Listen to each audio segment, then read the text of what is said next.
حامدا و مصلیہ اما بعد فاعوذ باللہ من الشیطان الرجیم بسم اللہ الرحمن الرحیم۔ جامعہ افریدیہ ساہیوال پاکستان کے سوشل میڈیا چینل کے ناظرین، یہ وقت ٹیکنالوجی کا دور ہے اور یقیناً اس دور میں جدید ٹیکنالوجی نے بہت ترقی کی، تو کیوں نہ پھر ہم اس ٹیکنالوجی کو دین اسلام کی خدمت کے لیے استعمال کریں۔ اس دور میں قرآن و سنت کا پیغام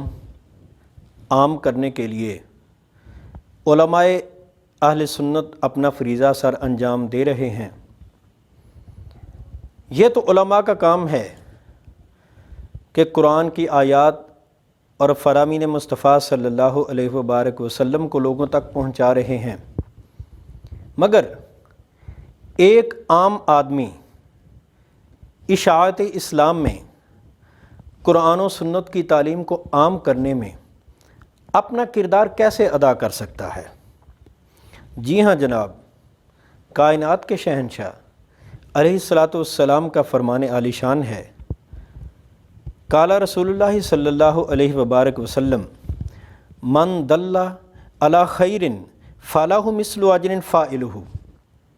کائنات کے شہنشاہ علیہ الصلاۃ والسلام فرماتے ہیں، جس نے نیکی کی طرف رہنمائی بھی کر دی تو اس کو بھی نیکی کرنے والے کی طرح اجر سے نوازا جائے گا۔ تو جناب محترم، اگر آپ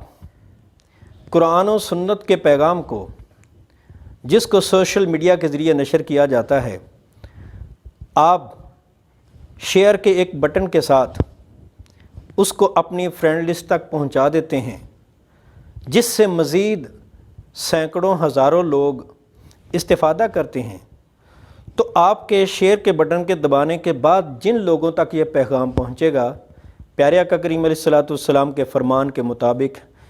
اس میں آپ بھی اجر کے حصہ دار ہیں۔ تو آئیے آپ بھی قرآن و سنت کی تعلیم کو عام کرنے میں اپنا کردار ادا کریں، اور اس سوشل میڈیا کو جو اس وقت حد سے زیادہ استعمال ہو رہا ہے، اس کو دین اسلام کا خادم بنا کر اپنا کردار ادا کریں اور اللہ اور اس کے رسول کے پیغام کو